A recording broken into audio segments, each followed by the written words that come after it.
నమస్తే, welcome to burning topic.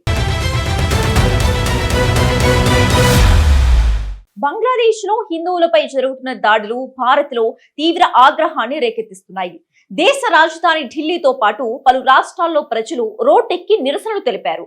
పొరుగు దేశంలో మైనారిటీలపై జరుగుతున్న హింసను ఖండిస్తూ బంగ్లాదేశ్ లో హిందువులను కాపాడాలంటూ నినాదాలు చేశారు. బంగ్లాదేశ్ పుట్టుకలో భారత పాత్రను గుర్తు చేస్తూ ఇప్పుడు అదే దేశంలో యాంటీ ఇండియా ద్వేషం ఎందుకు పెరుగుతోంది, అక్కడ జరుగుతున్న పరిణామాలు ఏంటి అనేది ఇవాల్టి బర్నింగ్ టాపిక్ లో తెలుసుకుందాం.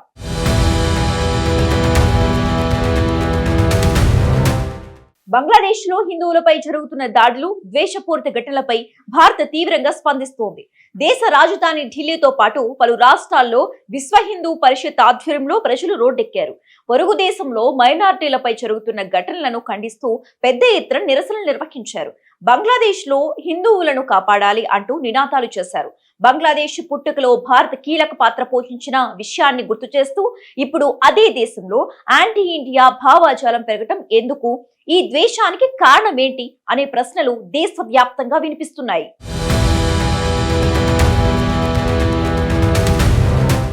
ఇటీవల బంగ్లాదేశ్లో ఎన్నికల ముందు చోటు చేసుకున్న ఉస్మాన్ హాదీ హత్య దేశంలో తీవ్ర కలకలం రేపింది. ఈ ఘటనను ఆధారంగా చేసుకుని ఎలాంటి సంబంధం లేని భారత్పై ద్వేషాన్ని రెచ్చగొట్టడం, ఆ ముసుగులో అక్కడి హిందువులపై దాడులు జరగడం పరిస్థితి తీవ్రతకు అద్దం పడుతోంది. దీనికి నిరసనగా భారత్లోని పలు ప్రాంతాల్లో ఆందోళనలు మొదలయ్యాయి. జమ్మూ కాశ్మీర్లో బార్ అసోసియేషన్ ఆధ్వర్యంలో బంగ్లాదేశ్ పరిణామాలను ఖండిస్తూ నిరసన తెలిపారు. మైనారిటీలపై దాడులను అక్కడి ప్రభుత్వం అడ్డుకోకపోవడమే కాకుండా పరోక్షంగా ప్రోత్సహిస్తోందని ఆరోపించారు. భోపాల్, పంజాబ్ సహా పలు ప్రాంతాల్లో జరిగిన నిరసనల్లో బంగ్లాదేశ్ తాత్కాలిక ప్రభుత్వ ప్రతినిధుల దిష్టిబొమ్మలను దగ్ధం చేయటం వంటి ఘటనలు చోటు చేసుకున్నాయి.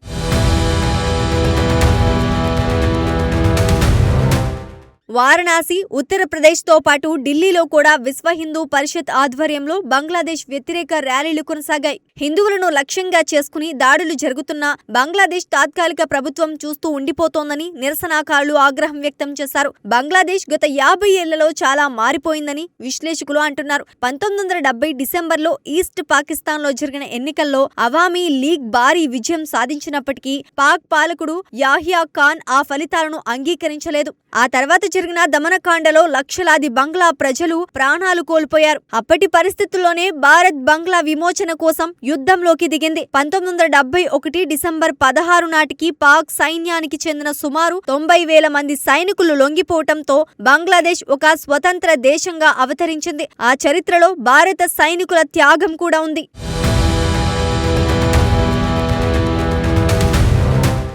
అయితే ఇప్పుడు అదే బంగ్లాదేశ్ లో భారత్ పై విషం కక్కేలా యాంటీ ఇండియా భావజాలం పెరుగుతోంది. అలా మాట్లాడే వారిని అక్కడ హీరోలుగా చూపించే ప్రయత్నాలు జరుగుతున్నాయన్న విమర్శలు వినిపిస్తున్నాయి. 2024లో షేక్ హసీనా ప్రభుత్వం కూలిపోవటానికి, ఆమె దేశం విడిచి వెళ్లడానికి కూడా అక్కడి ఆందోళనలే కారణమని విశ్లేషకులు చెప్తున్నారు. ఉస్మాన్ హాదీ హత్య తర్వాత భారత్ పై ఆరోపణలు రావటం, భారత రాయబార కార్యాలయానికి సామాన్లు పంపడం, వీసాలపై ఆంక్షలు విధించడం వంటి పరిణామాలు చోటు చేసుకున్నాయి. ఇదే సమయంలో మతపరమైన ఘర్షణల పేరిట హిందూ యువకులపై దాడులు జరగటం దేశవ్యాప్తంగా ఆందోళన కలిగించింది.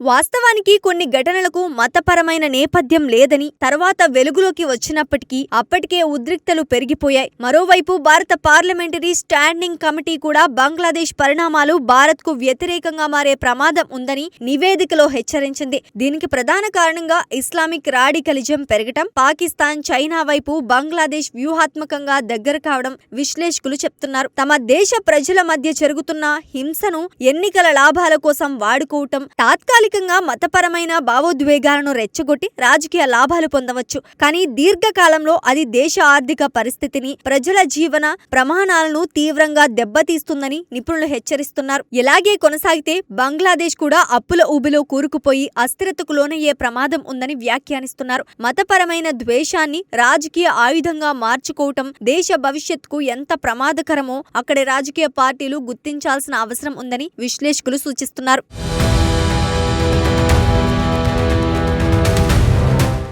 భారత్ యుద్ధానికి సిద్ధమవుతుందా?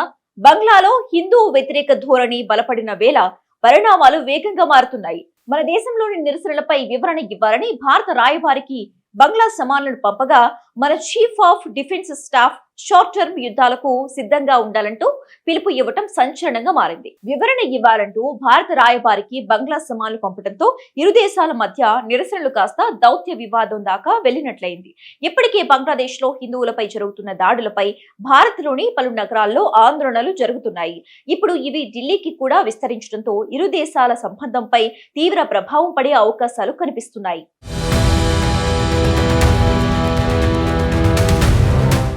భారత వ్యతిరేక శక్తులను పెంచి పోషించే పాకిస్తాన్, భారత్ పై విద్వేషంతో కొత్త బిచ్చగాడిలా మారిన బంగ్లాదేశ్ రెండూ కలిస్తే ఏమవుతుందో అనేది కాసేపు పక్కన పెడితే మన chief of defence staff Anil Chauhan ఓ ఘాటైన వార్నింగ్ ఇచ్చారు. సైనికులు ఎలాంటి యుద్ధాలకైనా సిద్ధం కావాలని, మనకి ఉన్న టెక్నాలజీతో షార్ట్ టర్మ్ వార్స్ తప్పవని సంకేతాలు ఇచ్చారు. ఇదేం ఆషామాషిగా అల్లాటప్పాగా చెప్పిన మాటేం కాదు. బంగ్లాదేశ్ లో హిందువులపై దాడులు భారత్ లో రక్తం మరిగేలా చేస్తున్నాయి. అందుకే వీధుల్లో, దేశ రాజధానిలో ఇంత పెద్ద ఎత్తున జనం బంగ్లాపై విరుచుకుపడ్డారు. ఇది గమనించే సర్బానంద కూడా బంగ్లాకి మందులు పనిచేయనప్పుడు సర్జికల్ స్ట్రైక్స్ తప్పవని హెచ్చరించారు.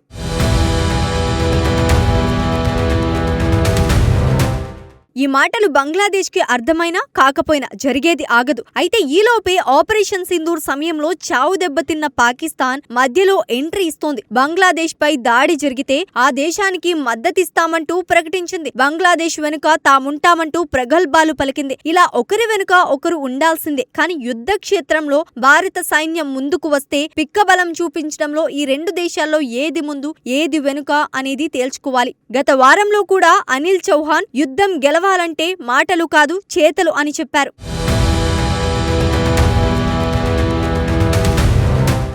బహుశా మరి అది పాక్ ని దృష్టిలో పెట్టుకునే అయ్యుండాలి. ఈ మధ్య ఆయన తరచూ త్రివిధ దళాల సమన్వయం గురించి ప్రస్తావిస్తున్నారు. అలానే 6 దేశాలతో మనకి యుద్ధం తరహా ఘర్షణ వాతావరణం ఉందని, వాటన్నిటికీ రెడీగా ఉండాలని, టెక్నాలజీ అప్గ్రేడ్ చేసుకోవాలని సైన్యానికి CDS చెప్తున్నారు. ఈ క్రమంలోనే తాజాగా షార్ట్ టర్మ్ వార్ ప్రస్తావన చేశారు. ఓవేళ బంగ్లాదేశ్ పై యుద్ధమే చేస్తే అది ఎలా ఉంటుంది? కేవలం వైమానిక దాడుల ప్రస్తావన రాకపోవచ్చు. ఎందుకంటే ఆ దేశం మనతో కయ్యానికి దిగాలనే ఆలోచన కూడా ఉండకపోవచ్చు. మరి ఎలా చేయాలి యుద్ధం? అదే దౌత్యపరంగా, ఆర్థిక పరంగా అష్టదిగ్బంధం చేస్తే బంగ్లాదేశ్ పాలకుల దరిద్రం ఏంటో వారికే తెలిసి వస్తోంది. అందుకే ఈ కోణంలోనే కేంద్రం చర్యలు తీసుకునే అవకాశాలు కనిపిస్తున్నాయి.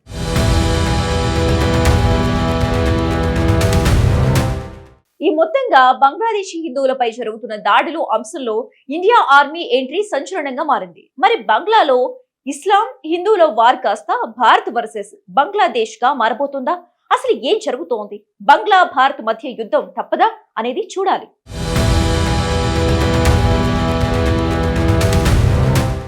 ఇది వాళ్ళ బర్నింగ్ టాపిక్. మరొక బర్నింగ్ టాపిక్ లో మళ్ళీ కలుద్దాం. అంతవరకు చూస్తూనే ఉండండి మెకారెంట్ టీవీ.